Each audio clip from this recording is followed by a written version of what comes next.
All right. Welcome everybody to today's webinar. We're going to be focusing on financial literacy. Title is Identifying and Achieving Your Financial Goals. All right, so just a little bit of housekeeping before we get started. We're going to be hearing from a couple guest speakers today, including myself. We'll hear from somebody from the Office of Military Veterans, Office of Military and Veteran Affairs. We also have a representative from the California Department of Financial Protection and Innovation, which we'll talk of, which is that person will have the meat of the presentation. Apologize. After we're done with that, we will have a questions and answers panel where you can ask any question that you have for any one of the presenters. We will have the questions and answers feature open on this webinar. So if you do have questions for any of the presenters at any time, feel free to ask there. We will be closing down the chat, and that's only because my colleague Sean will be adding resources to the chat for you, which you can download at your own time. So all questions, please direct them to the Q&A part or hold them to the very end, and we'll get a chance to answer those then. So my name is Michael Cisneros. I am a training coordinator with the California Department of Veteran Affairs. I work with the CalTAP program. So I'll tell you a little bit about CalTAP. What it is, it's a program that's designed to inform and connect veterans of all eras to their earned state and federal benefits, as well as provide continuous assistance and support as their needs change over time. And so what we've done is we've developed different pathways that help veterans navigate those benefits and programs that are available to them through the state.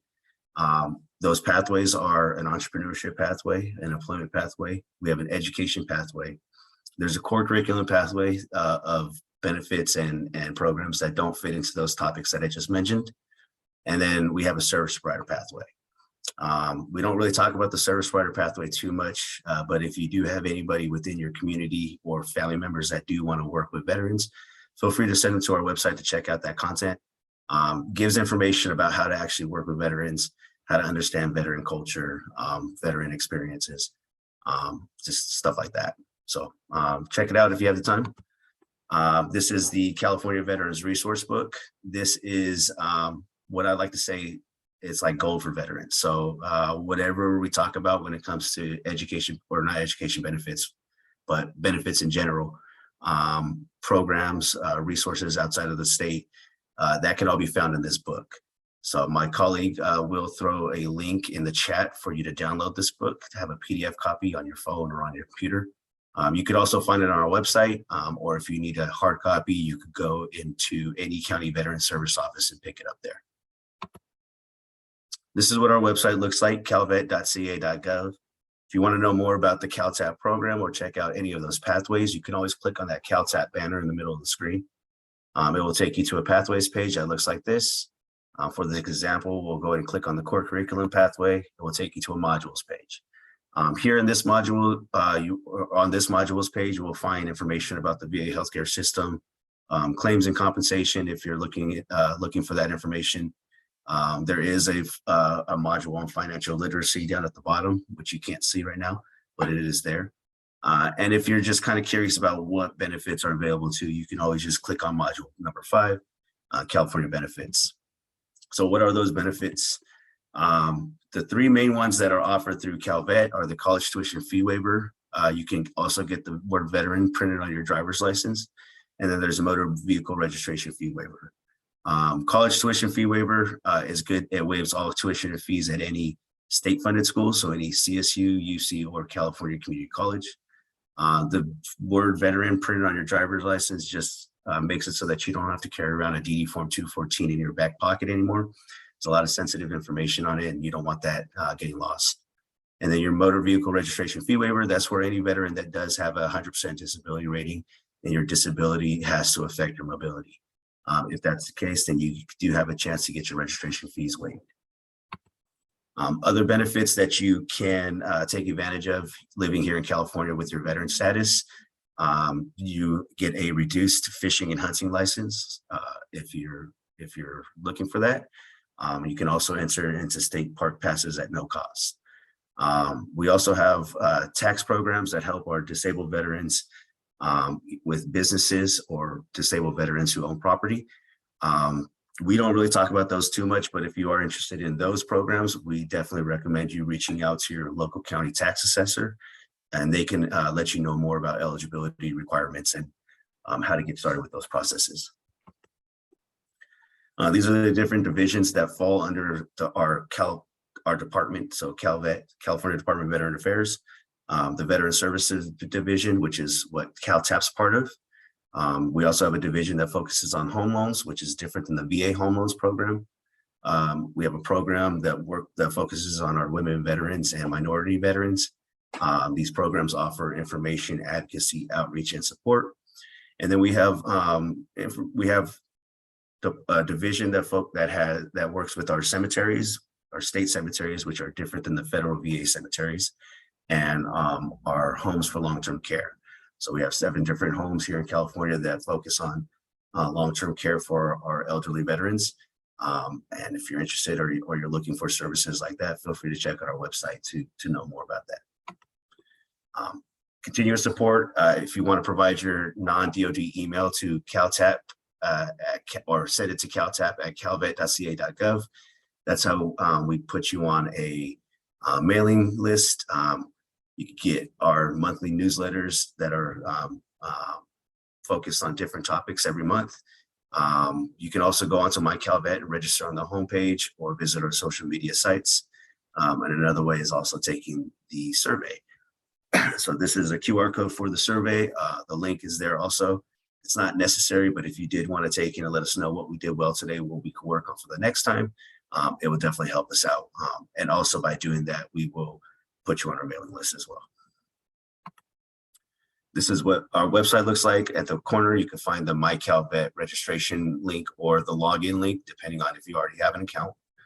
And this is what our newsletter looks like. As I mentioned, it's focused, it has a different focus every month, a different message from our deputy secretary every month. And it will also let you know what webinars are coming up for that month that focus on that topic. This is my contact information. If you have any questions about CalTAP or what we're going to be doing in the future, feel free to reach out. I check my inbox daily. You can also give that 1-800 number a call. My phone will ring, or any one of the other training coordinators that I work with will answer as well. So now I'm going to go ahead and pass it on to Lance. He is the local interagency network coordinator for Calvet and the San Diego region, and he's going to explain to you how they work with veterans in his area. So go ahead, Lance, when you're ready. Yeah, thank you, Mike. It's good to see you. All right, so I'm just going to take a couple minutes. Got a lot to get to today, but I'll just take a couple minutes and tell you kind of about the link program that Calvet has to offer. If you go to the next slide, yeah, it tells us what to do. Usually it's the map of California, but we'll go from here. So in the state of California, we've got 8 dedicated regional links for Calvet. So those are local interagency network coordinators. Almost all of us are veterans ourselves, including myself.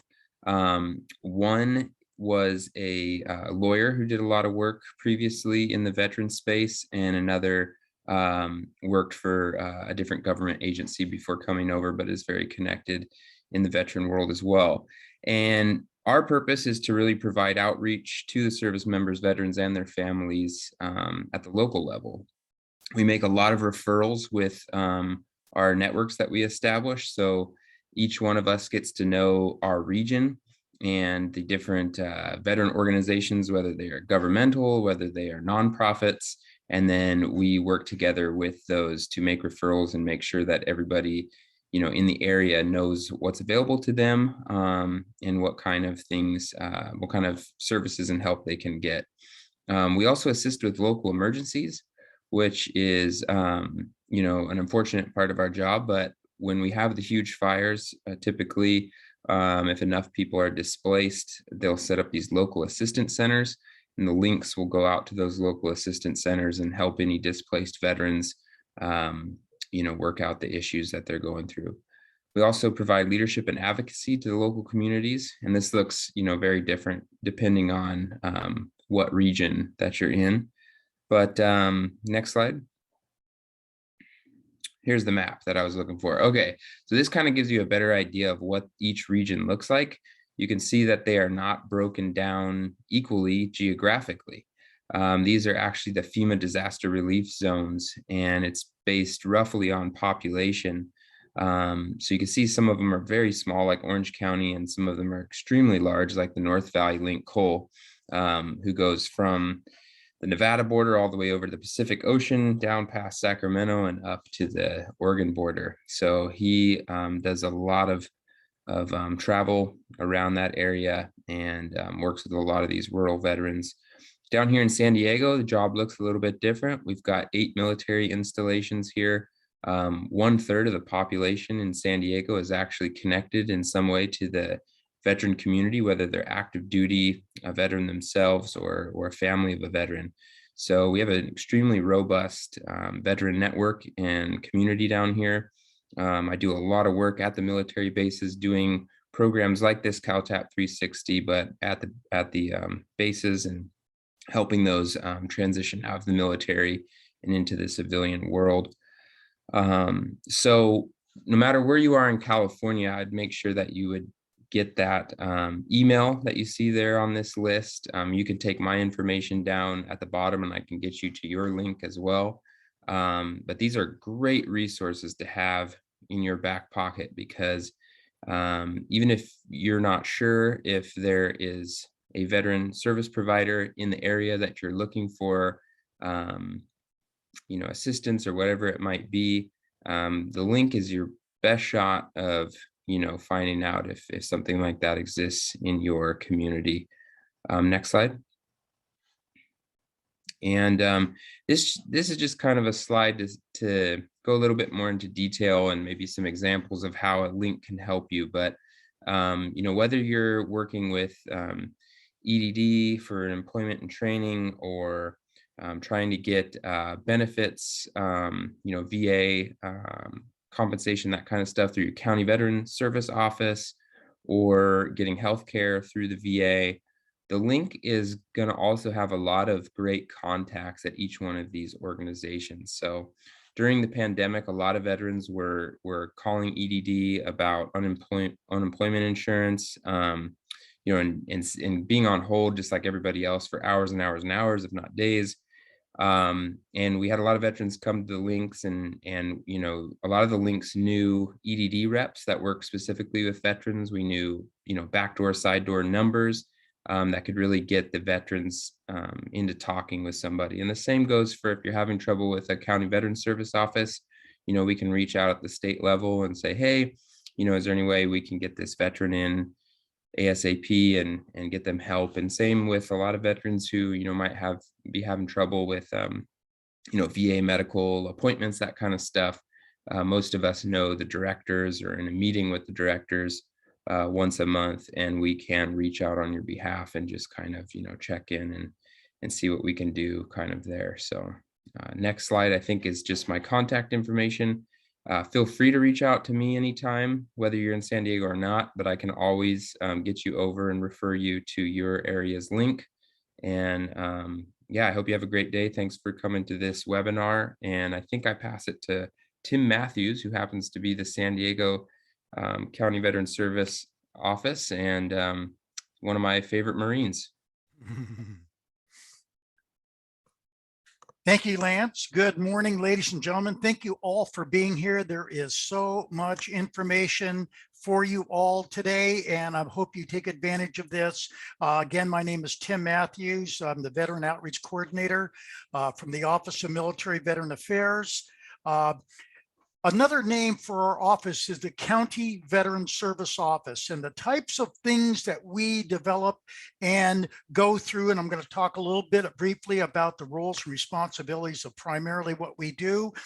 The number one thing that we do at the County Veteran Service Office is comprehensive benefits counseling for any of those veterans who are interested in getting VA disability benefits. We also do the claims preparation, the claims development, and we submit those claims directly to the intake center at the VA so that those veterans and their eligible family members we're able to get VA healthcare and some of the other services and benefits that are going on. As I mentioned, claims development, we do an awful lot of help with burial benefits. We have 2 national cemeteries in the county of San Diego. We have many more, of course, in the state of California. Of the 58 counties in the state of California, we have 56 county veteran service offices. And of course, they have some other offices that branch out from those particular counties. We are very much like that. We have 4 offices in the county of San Diego that support our veterans and their family members here.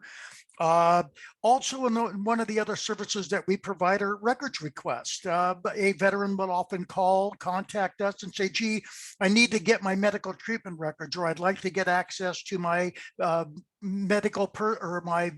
military personnel file. We have access to that, and simply giving you a contact organization, the National Personnel Records Center back in St. Louis, Missouri. There's a form that we will be able to give that to you for you to request that information. If you are already signed up in the VA healthcare system, it makes it really easy because they already have your medical treatment records for when you were in the service. As I mentioned, we have 4 offices in the county of San Diego, one in Oceanside, one in Escondido. We have an office in National City, and our headquarters office is in the Kearney Mesa area here. We service the 1.2 million veterans and active duty servicemen and women in the county of San Diego. As Lance just mentioned, we have an extremely robust military environment here and a military community. And we take care of basically all the services through not only the Veterans Administration at the federal level, but we also aid our wonderful partners at CalVet in any state services that they may need, as well as any local services through our Health and Human Service Agency, which are always available to our veterans and our active duty personnel. We, as Michael mentioned earlier, there are 2 main programs that CalVet has. Our office, the County Veteran Service Office, is the only authorized approver, as is all county veteran service offices who handle the California CalVet college tuition fee waiver program. Simply means that the student and the sponsor, a 0% service-connected disabled veteran, can be eligible to receive for any public university, public college in the state of California, free tuition, college tuition for those, and also accredited community colleges. This is a huge benefit. Last year, I believe CalVet pretty much put out about almost $50 million in tuition for students of veterans, and this is for the dependents of veterans only. Active duty personnel, retirees, and veterans, they have their own post 9/11 GI Bill, Chapter 31, Chapter 35. This particular benefit is for the dependents, children of these veterans. We also are authorized, the only authorized, and particularly the county of San Diego, as well as the other counties in the state of California, for the DMV driver's license program. If you happen to be a 100% service-connected disabled veteran, you will be able to get your DMV fees waived. You'll be able to get the possibility of the word veteran on your driver's license. And our office is the only office that handles, if you happen to have 100% service-connected disability with mobility issues, our office will also have a form that we would fill out, stamp, seal, sign, give back to you to take the DMV so that you will be able to get a handicapped disabled license plate. The County Veteran Service Office does that. The only authorized people who do that through each county in the state of California. And basically, we do a tremendous amount of monthly outreach, as Michael mentioned, as Lance mentioned. This is my contact information at the bottom. You'll have that information very quickly through that, but it'll give you an idea of what the County Veteran Service Office does, how to find us, And basically any questions about anything that I have glanced over here today as it relates to VA benefits or state benefits, please, this is my name, my contact information. Please get a hold of me and let me know what's going on, and answer any questions that you may have, or certainly it will direct you to anywhere else you would like to go for those answers. And I want to thank you all for your service. And I'm going to turn this now over to Katie, and she'll be talking about the most important stuff we're here today for, and that's about financial literacy. Thank you so much. And again, thank you all for your service. All right, thank you, Tim. Yeah, let's go ahead and turn it over to Katie Carresco. Hope I said that Yes. right. Carresco, yeah. Carresco, Hi, yeah. everyone. Oh, are you Go ahead. finished? Sorry. Yeah, I am. Sorry, go ahead. Yeah. Okay. Hi, everyone. Thank you so much for having me here today. My name is Katie Carresco. I am an outreach specialist with the California Department of Financial Protection and Innovation. Now, if that doesn't sound familiar to you, you're not alone. We've had a few name changes, and I'll talk about that in a bit, but we used to be the Department of Business Oversight, and then before that, we were the Department of Corporations. But either way, we've been around for over 100 years. So we have been around. Slide, please. So I'm going to give you a quick basic overview of my department. Let's just abbreviate and make it DFPI for today, and how we help consumers. And then I'll give you a few financial literacy points that hopefully prepare you to meet your financial goals wherever you may be in the process. We'll go over budgeting, saving, banking, credit, and a lot of free resources available to you as well.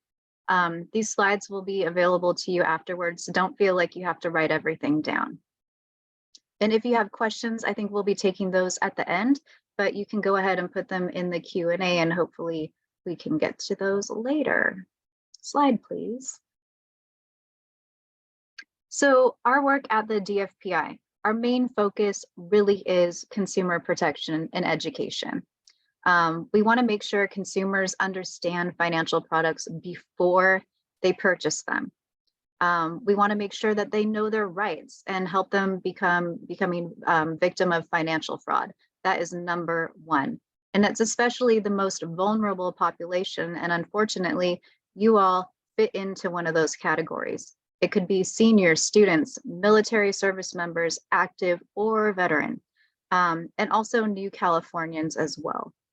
So who do we license? Who are we? What do we do?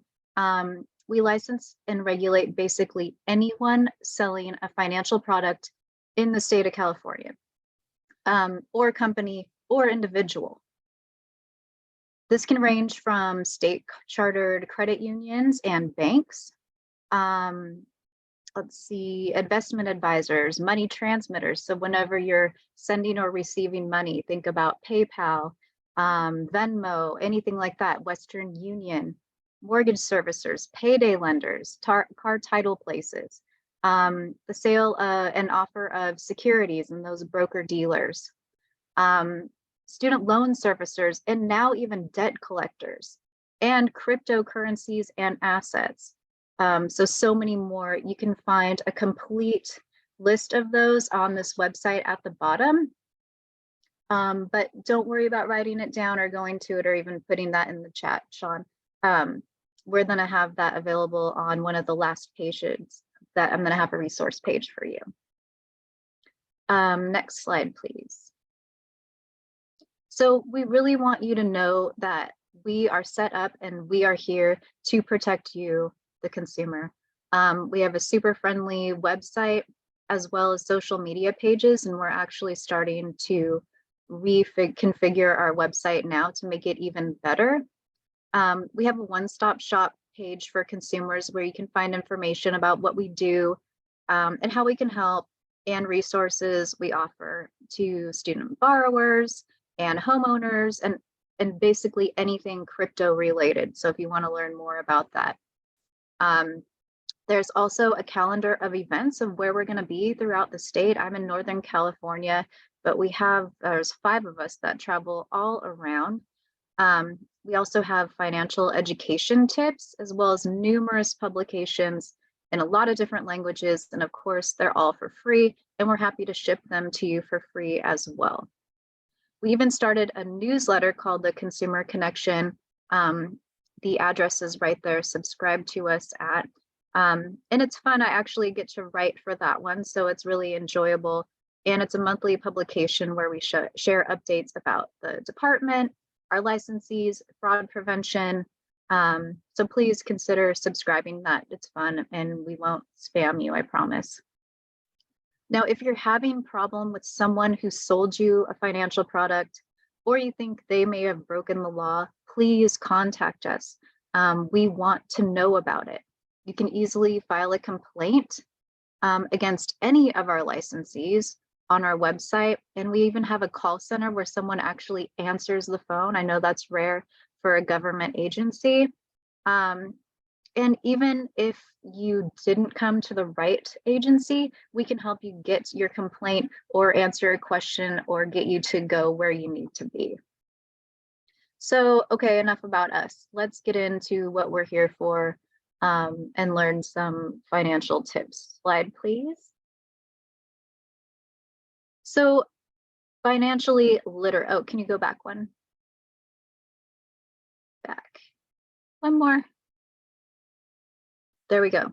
Okay, so financially literate, and the president actually changed it to financially empowered.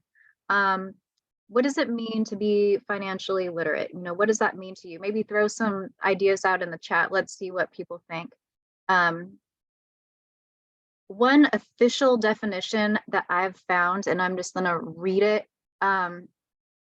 Being financially empowered means having the knowledge and skills necessary to effectively manage your personal finances to achieve financial self-sufficiency. Okay, that sounds great. Hopefully we can all get to that. So let's share a few tips. Next slide.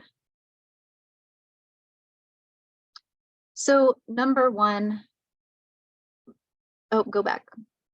There you go. Sorry, Perfect. I'm not sure why that's happening, but I'm trying to get on top of it. No problem. Okay, so one important part of understanding your finances is being able to manage your money. And number one way how to do that is to create a budget. If you want to control your spending and work towards your financial goals, wherever you may be in the process, you have to have a budget. A personal budget is basically a summary that compares and tracks your income to expenses, and it helps you plan how much you'll spend or save each month.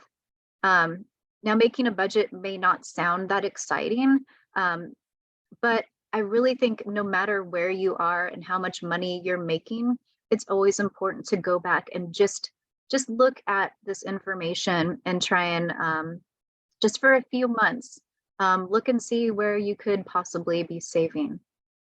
Or it will help you save money for a rainy day fund or something unexpected that may come up. So number one, gather your financial paperwork. Before you begin, gather up all of your financial statements. This could be bank statements, investment accounts, utility, W-2s, 1099s, receipts, and other types of statements. You want to have access to all information about your income and expenses. And one of the keys to the budget making process is to create a monthly average. So the more information you can dig up about where your money is coming from, the better. Next, please. Tracking your expenses. So there's a lot of different methods and tools to help you track and compare your expenses to your income. You can use Excel on your computer. I'm horrible at Excel, so I definitely don't do that. You could ask your bank or financial institution to help you.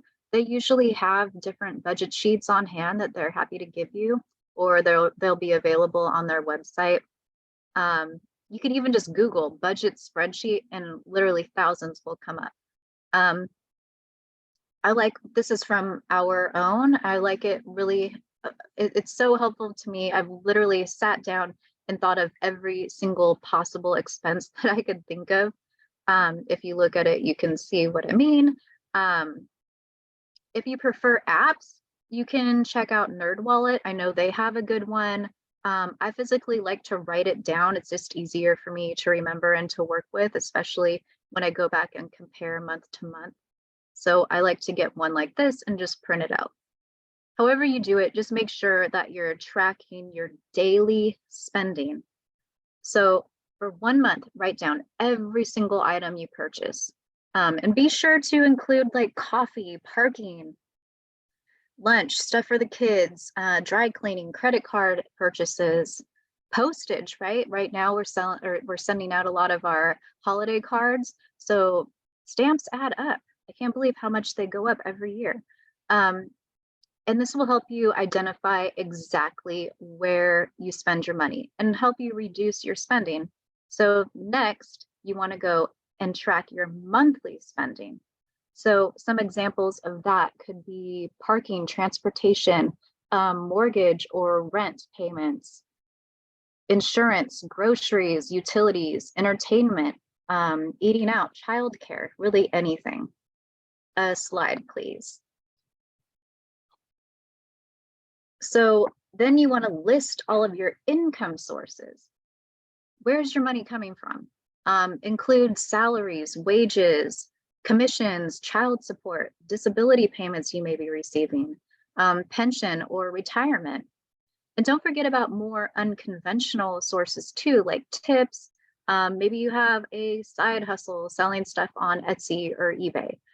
So you definitely want to track those as well. Then you want to compare your income to expenditures. So for a few months, probably 3 or 4 months, I'd say, just to get a really clear picture of where your money is going and where you can cut back. So example, say you have all of the streaming services. You have Netflix, Hulu, HBO Max, Amazon. Maybe if you just cut out a couple, you could save $360 a year. That's what I calculated, just cutting out 2 of those. And so maybe you don't want to give them up, but you just, don't get the premium ones and you have to watch a few ads. I know that cuts it down and it really does add up over time. Ugh, I hate watching ads. I think that's why we have those services, right? But you got to do what you got to do. So 5, review and tweak your budget. Circumstances and priorities are always changing. We change jobs, we move, we have kids. So, so you sit down with your budget and make sure that it's really working for you, for your current goals, and make sure that it's realistic as well. Even if you think you have a handle on your finances, it's really a good idea to sit down and compare your budget. And I bet you can figure out where you can save money. Slide, please. So let's switch gears a little bit. I know we have a lot of information and not a lot of time. So keep your questions handy for later and I'm happy to answer those. But let's move on to banking a little bit. Why keep our money in a bank and not under your mattress or in a freezer? You'd be really surprised how many people I speak to every single day that do not have any type of bank account for whatever reason. The first obvious reason why we should is safety, right? You don't have to worry about someone stealing from your home or hiding place. Home invasions, I know we hear about on the news. Because once that money is gone, if it's cash, it's gone. Bank accounts are FDIC protected up to $250,000 per depositor per bank. So I think that's really important.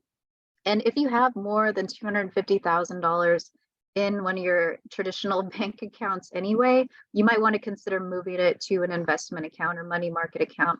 And we'll talk about that soon as well too. So the second reason is convenience. You have easy access to all your money. You can write checks, although who really writes checks anymore? Even my gardener takes Venmo. debit cards, online banking, mobile apps with the ability not just to transfer your money between accounts, but also making purchases. And I know that's really convenient.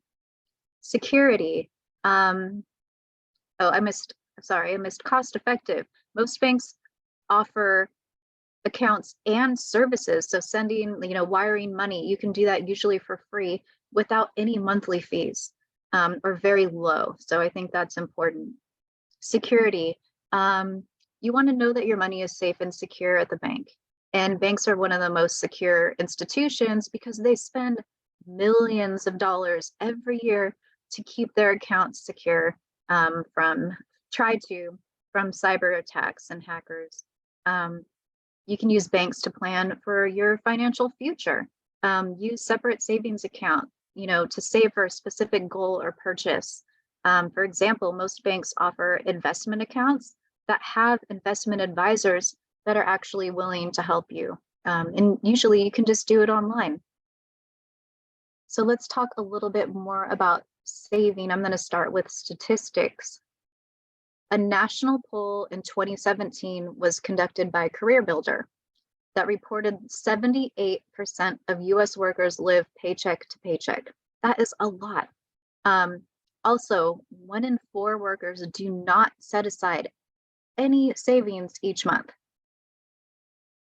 3 out of 4 workers say they're in debt today, and more than half of those think that they're going to be forever. That's really sad. We all know how to save, right? We save for specific purchases like a brand new TV or a car or even a vacation. And we've all at some point decided we really want something. So if we didn't have the funds for it now, we'd have to save in order to get what we want. Remember that saving should be viewed as spending for your future, right? It's easiest to start small, regularly deposit just a little bit, a small amount into an interest earning savings account. And then soon you'll have a special savings account that can help you handle unanticipated expenses like a broken AC or transmission in your car or something. Also, look into IRAs for your retirement. Those are individual retirement accounts or sometimes individual retirement arrangements. But they allow you to make tax-deferred investments to provide financial security for when you retire. It's just an extra cushion added on to maybe your pension. So a traditional IRA is great if you want to reduce your taxable income by deducting your contributions. So you won't pay taxes until you withdraw money in retirement. There's also a Roth IRA, and that's great if you want to access your contributions without taxes or penalties before retirement. Maybe you want to buy a house and you're shopping around for loans. You can also, borrow from that. If you pay it back, you'll have no penalties. Say you're just waiting until your house sold to buy a different one. So you consider that. It can be really helpful. With that also, you won't pay taxes when you withdraw, or you will not pay in retirement when you withdraw. So that can be helpful as well. You really do want to talk to your financial institution or an online investment firm. Shop around and see what works for you and for your goals. I personally have a couple different online firms that I work with that help me diversify investments. So definitely look into that. So how much from our paycheck should we save? Basically as much as you can. If you aren't sure, here's a general rule of thumb. And there's a bullet, it's the 50-30-20 rule. So it's a money management technique that divides your paycheck into 3 categories. So 50% for bills, 30% for everything off. So 50%. So essentials, think of rent, housing, groceries, healthcare, right? Everything else could be extras like Netflix, going out to eat, entertainment, maybe getting pedicures, Okay, guys, I know that you get pedicures too sometimes. The 20% should be saved. And I know that it seems like a lot. So what do you do with the 20%? First, you need to establish an emergency savings fund, like we just talked about. If something happened to you and you couldn't work, say you get laid off, you should have about 3 to 9 months, they say, of monthly expenses in savings for emergencies. And I know that seems like so much, but it is really important. You never know what's going to happen in your future. We're talking about rent, mortgage, car payments, insurance. You don't have to include all the extras like cable and other types of entertainment, because you might have to cut back on those just for a little bit of time until you can get a handle on things. But that can be your short-term goal, right? To put money away for emergencies. Falling behind on payments can cost you even more in penalties and fees in the long run. I personally won't finance anything that I can't pay cash for. That's not a necessity. So if I really want a new TV or a nice furniture, like a nice couch or something, I'm not going to finance it, not going to take out a loan or finance through that company unless I can pay, or unless it really is a necessity. Slide, please.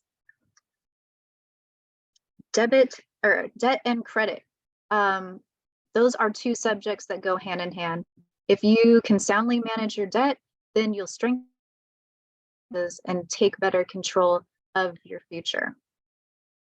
So here are 5 ways to help you really reduce your debt. And we have a lot of this great information available on our website as well. Number 1, create a budget. Okay, well, we just did that. We learned how and why you need to do that. The next is prioritize your debts. Decide which one to pay off first. I'd look at the account with the highest interest rates and try and pay that off first. If the rates are similar, consider just paying off the lowest debt, and then just check it off your list. It feels so good just to check something off your list. Reduce your interest costs in loans.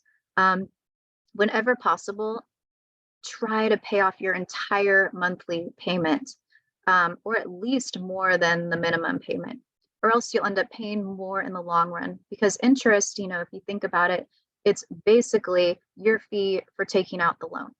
If a loan amount isn't paid in full during the time frame that you've committed to, remember, always read the small print. Your rate could rise and you'll end up paying even more. And they do that to people a lot. So read the small print and be really careful. Get your credit reports and find out your credit score. Your score determines what loans you actually qualify for, the amount you can borrow, and the interest that you'll be charged to repay the loan. So the higher your credit score, the better. Your score is based on the credit you already have, your debt to income ratio, and your payment history. So creditors basically want to know, how risky are you as a borrower? Most credit rating companies, and there's a few different ones depending on what you are wanting a loan for, but most companies' scores range from a low of 300 to a high of 850. There isn't an official free credit score website. My credit card company provides me with my credit score a few months, so you can ask yours if they could provide that to you. You can also access your credit reports from annualcreditreport.com, and I'll have that link up there for you in a second. But sometimes they give you your score as well. And also, when you're drawing a line of credit and you're going for a loan, you're usually notified of your score as well. They let you know. Slide, please. So you can also get your free credit reports from the 3 credit bureaus listed right here. We all know Logos, Experian, Equifax, and TransUnion. You can do them all separately. And because of the pandemic, you can eat once a week. I don't know who would want their credit report once a week, but you can get it without being penalized until April, I believe. So more information is on our website, and I'm going to show you a resource page at the end of this presentation with all of these links as well. But viewing your credit reports purely also gives you a view to make sure that there's no errors, make sure that that no one's committed identity theft or taken out credit in your name. Can we go back one slide? Thank you. So number 5, improve your credit score. How do you do that? Pay your bills on time. That's what it comes down to. And try not to miss payments. If you find yourself in a bind, contact your creditor and see if there's anything they can do. Let them know your situation. And usually you'd be surprised, but they will work with you. They want you to pay on time. You can also contact a credit counseling agency, and those resources are all on our website as well as on the resource page that I'm going to send you later. And of course, everything is free to you. They really do want to work with you. They don't want you to be in debt as much as you don't. Slide, please. And one more. One more. Thank you. Perfect. So debt collectors. Okay, sorry. I know there's so much information on this page. Basically, as a California borrower, you have rights, and we want you to know that. There was a recent Consumer Financial Protection Law, as well as a Debt Collection Licensing Act. So now the DFPI has expanded authority to regulate a broader range of companies like debt collectors and debt relief companies, credit reporting agencies, consumer repair companies, and so many more as well. We want to make sure consumers know their rights is the bottom line. So if a debt collector ever contacts you, they have to, number one, the debt is yours. Sometimes they call and just start yelling, and it might not even be your debt. They cannot harass or threaten you. They cannot call you over and over again or use profane language. I've seen complaints about that. So be really careful.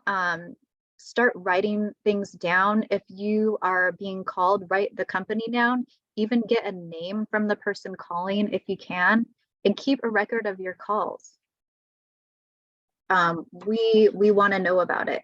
You may be able to settle the debt directly with the debt collector. And if you ever have problems and they won't stop calling, they're harassing you over and over, please file a complaint with our department. That is what we do. We love to go after these debt collectors. So please contact us. You can file a complaint against a debt collector online using our complaint form, and contact us with any questions or issues. You can email us, you can call our toll-free number. And this is on our resource as well as this slide as well. I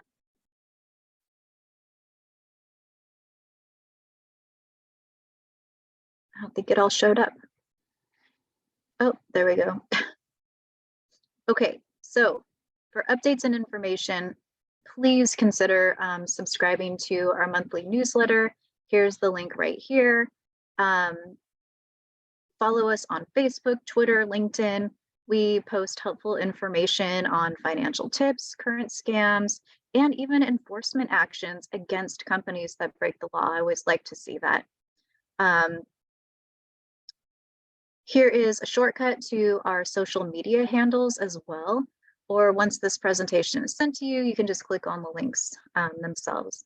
And Devonna, I will get to your question in just a moment. Slide, please.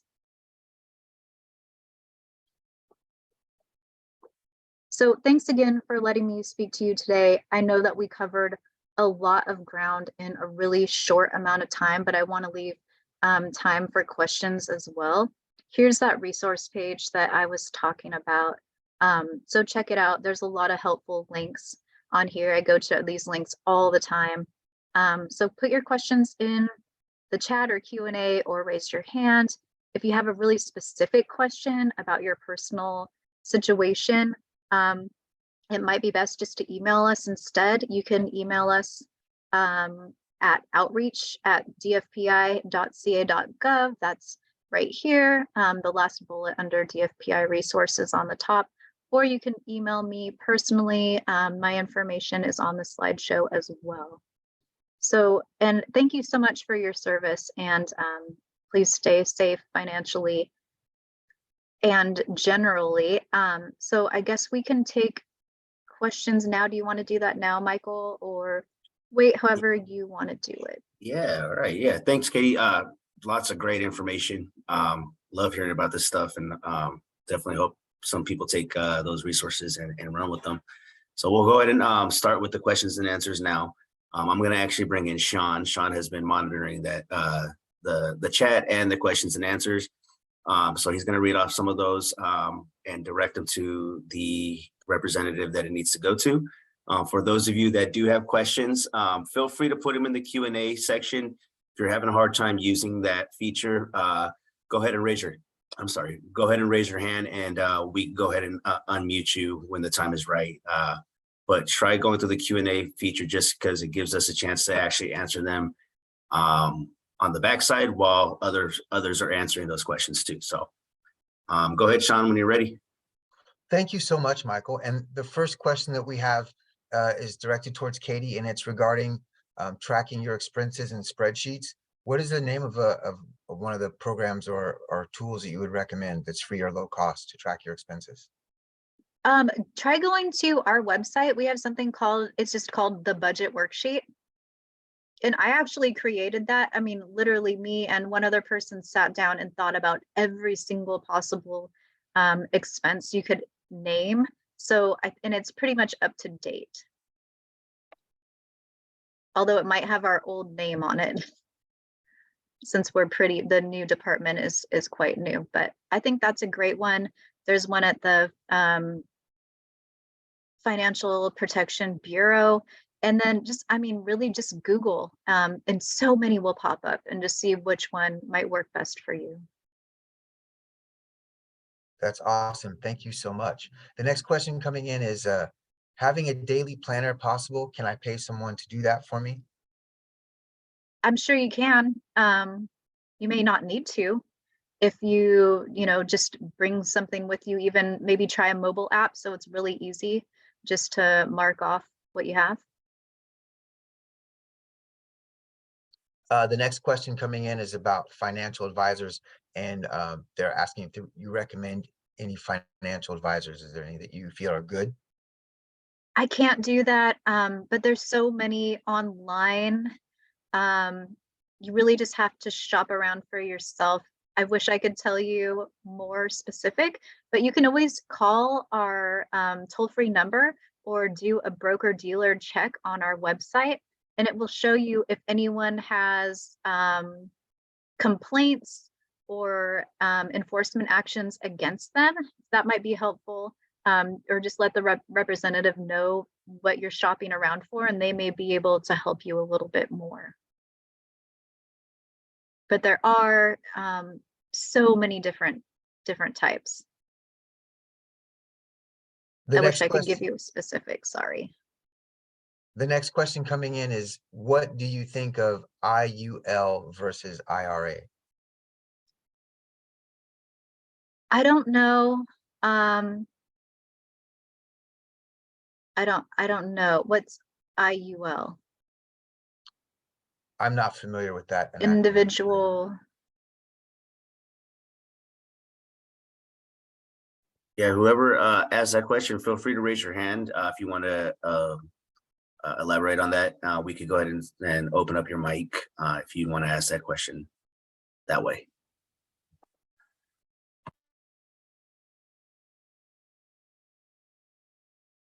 If Is it life insurance?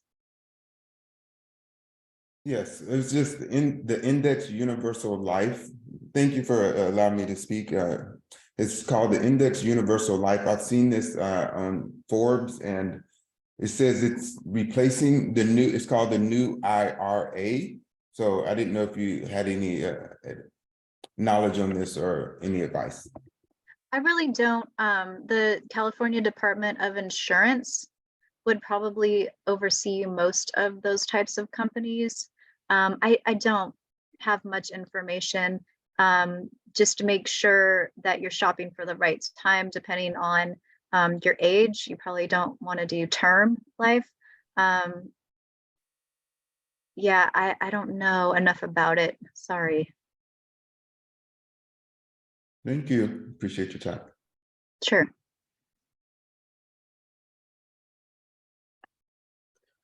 The next question coming in is regarding a good resource for retirement info on IRAs, 401ks, etc.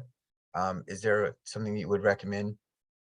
If you're, as- oh, sorry, you want to finish? No, please.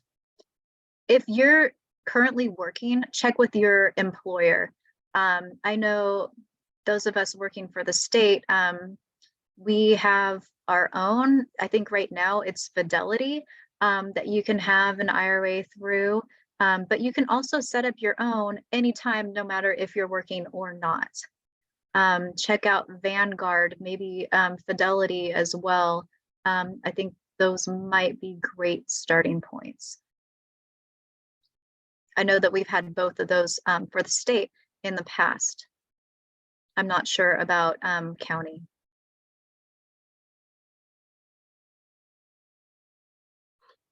The next question coming in is regarding the budget worksheet that you were discussing. And someone was asking specifically if this was the budget worksheet from your department, but I see it's listed as a consumer.gov website. Yeah, and that's a great one too. That's the Consumer Financial Protection Bureau, and that's just our federal counterpart. Yeah, that one is really helpful. I think we based it off of theirs anyway. That one's great. And just, you know, like I said, just print them out. It's so easy. Would you like me to drop that one into the chat for everyone? Sure.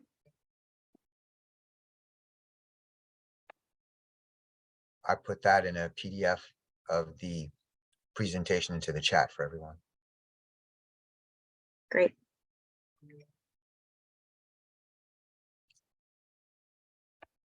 Those are all the questions that I'm seeing at this time. Okay. All right, I mean, good. my information's right there too. If you think of anything later or you have a question you don't want to ask in front of everyone, please feel free to email me and I'll get back to you. Yeah, definitely. Right. All right. Well, look, we got done at a pretty good time. So let's go ahead and close it out. Thank you, Katie, for being here again. Sure. Like I said, it's a lot of great information, important information for anybody to have, not just veterans, but anybody. So before we close it out, I just want to let you know we have some upcoming workshops. On the 15th, we're gonna talk about County Veteran Service Office. So you know what Tim Matthews does. He works at a OMVA, which is the same thing as a CVSO. So talk a little bit about what they do, how they work with veterans across the state. And in January, we do have 2 webinars that are going to be hosted through college campuses, but any veteran or any resident of California can attend these online. We'll talk about state and federal employment, and then we'll also talk about California benefits and compensation and pension. So if you're interested, feel free to check out our Eventbrite page and register that way. You'll get the login information then. Again, the survey is not necessary, but if you do want to take it and let us know what we did well today, what we can work on for the next time, we'll take that information in and you know, make it better for you guys. That's always the goal. We want to reach as many veterans as possible and make sure that you guys are getting the right information to help you out at any time of your life. So thank you again for being here. We'll see you guys at the next one.